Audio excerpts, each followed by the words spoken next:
Une question parmi d'autres, importante évidemment, peut-on mettre en place une stratégie RSE ambitieuse au sein d'une entreprise de type mass market?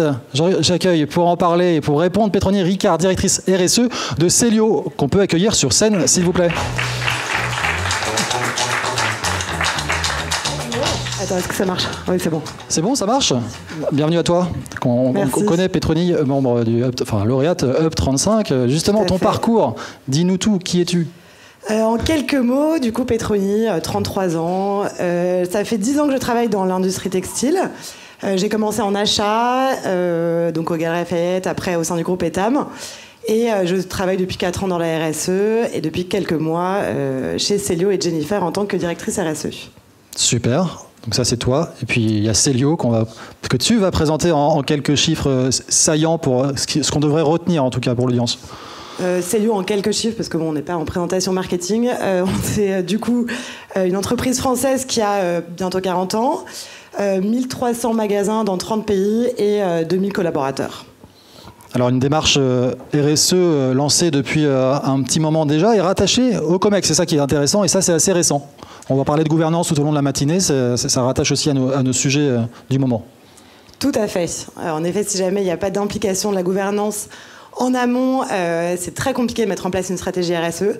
Donc heureusement, Célio n'a pas attendu que j'arrive pour lancer sa stratégie RSE qui est déjà en cours depuis plus de 5-6 ans. En revanche, oui, c'est vrai que le fait que je sois rattachée au DG du coup, des deux marques, ça change vraiment aussi la donne en termes d'implication et de développement de la strate. Alors du coup, ces collaborateurs, vous les embarquez au niveau mondial, s'il vous plaît. Donc, de quelle manière, justement, vous les intégrez dans la réflexion et à la stratégie de Célio? Je crois qu'il y a une matrice de matérialité. Tu peux nous en dire plus, qui est mise en place? Oui, du coup, vous connaissez sûrement tous ici, parce que j'ai l'impression qu'on est quand même entre pairs de la RSE, mais la double matrice de matérialité. C'est vrai que c'est quand même un des outils les plus efficaces quand on commence, quand on veut en tout cas renforcer la stratégie RSE d'une marque. Donc on a lancé la matrice en janvier, donc là elle est finalisée. Le principe, en bref rappel, c'est d'interroger toutes les parties prenantes de son écosystème sur quelles sont leurs attentes vis-à-vis des enjeux.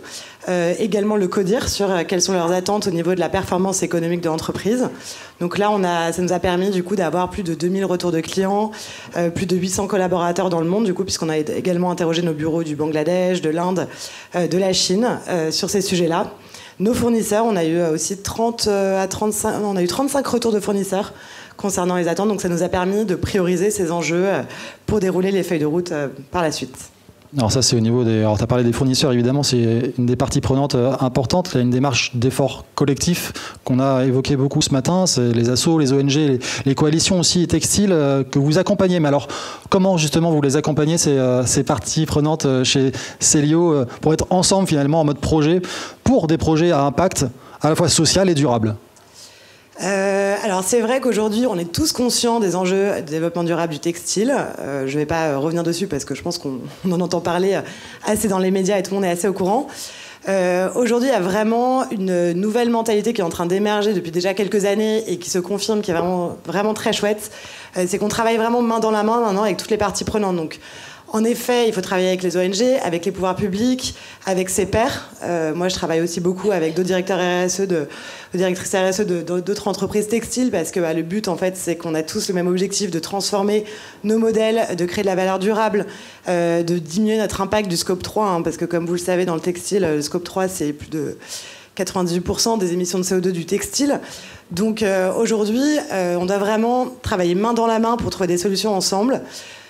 Également, quelque chose qui me frappe tous les jours, en fait, c'est les attentes de nos fournisseurs. Par exemple, chez Célio, on travaille avec des partenaires au Bangladesh, en Inde, depuis des années. Et ces fournisseurs-là, avec qui on a vraiment des partenariats forts, ont de fortes attentes au regard de l'entreprise sur comment diminuer leur impact à leur niveau. En fait, quelles sont les solutions? Souvent, il manque justement d'informations, d'accompagnement. Donc aujourd'hui, on réfléchit vraiment sur la manière de les embarquer, la manière de trouver ensemble des solutions, parce que nous, en tant que marque, on a aussi cette responsabilité-là de les accompagner dans ce sens-là. Et ce qu'on voit derrière nous, tu peux nous décrire aussi, c'est une campagne, comment on peut appeler ça? C'est une des campagnes en fait de Célio, parce que Célio a pour vocation en fait d'accompagner les hommes dans leur quotidien. Donc justement, c'est un peu une manière de, par ce binormal, de promouvoir toute la diversité, montrer que voilà, aujourd'hui, pour nous, c'est normal d'avoir une démarche de durabilité. Alors c'est vrai qu'on la revendique pas de manière très forte, parce qu'au final, on veut déjà travailler et aller encore plus loin que d'autres acteurs du marché. Pour nous, voilà, proposer des produits avec des fibres éco-responsables, c'est quand même le b.a.-ba. Donc ce qu'on fait déjà, et on travaille dur pour aller plus loin dans ce sens-là. Après, voilà, c'est vraiment accompagner les hommes dans leur quotidien, dans toute leur diversité, que ce soit par les fittings adaptés. Typiquement, on a sorti un t-shirt plus 4 cm pour tous les hommes qui, en fait, ont un grand buste et finalement qui trouvent que les t-shirts sont mal fités dans ce secteur-là. Donc, en fait, on essaye aussi d'avoir une approche inclusive via nos produits. Et c'est ça la campagne. Démocratiser la mode pour tous, ça fait écho à l'actualité. Mais alors, justement, avoir cette démocratisation, donc cet accès à la mode, tout en ayant un impact positif... L'équation est parfois compliquée, accessible, possible. Donne-nous quelques clés pour justement y parvenir. Alors en effet, qui dit accessible dit petit prix. On va pas aussi se mentir, hein, clairement, avec aujourd'hui la société actuelle, avec le niveau d'inflation, etc. Proposer des produits, enfin un t-shirt à 60 €, tout le monde ne peut pas se l'offrir. Donc nous, l'accessibilité, c'est vraiment quelque chose qu'on veut conserver. De manière générale, je pense que de nombreux business peuvent se transformer dans une démarche de durabilité. Après, bien sûr, il y a des business models qui, par essence, ne pourront pas se transformer parce que leur cœur d'activité n'est pas transformable. Aujourd'hui, moi, je pense qu'en quelques mots, déjà, il faut savoir d'où on part quand on veut transformer un modèle. Réfléchir à d'où vient la valeur créée de l'entreprise, comprendre vraiment comment fonctionne le business model, et ensuite bien sûr se servir d'outils dont la maîtrise de matérialité entre autres, mais vraiment se servir d'outils qui permettent vraiment de mesurer où on en est, de mettre en place des réels indicateurs, parce que la RSE aujourd'hui, on n'est plus juste sur des belles phrases, on est vraiment sur des suivis. Enfin, on l'a vu avec la CSRD qui arrive, la DPF, etc. Aujourd'hui, chaque action effectuée doit pouvoir être mesurable avec des vrais objectifs à 2025-2030.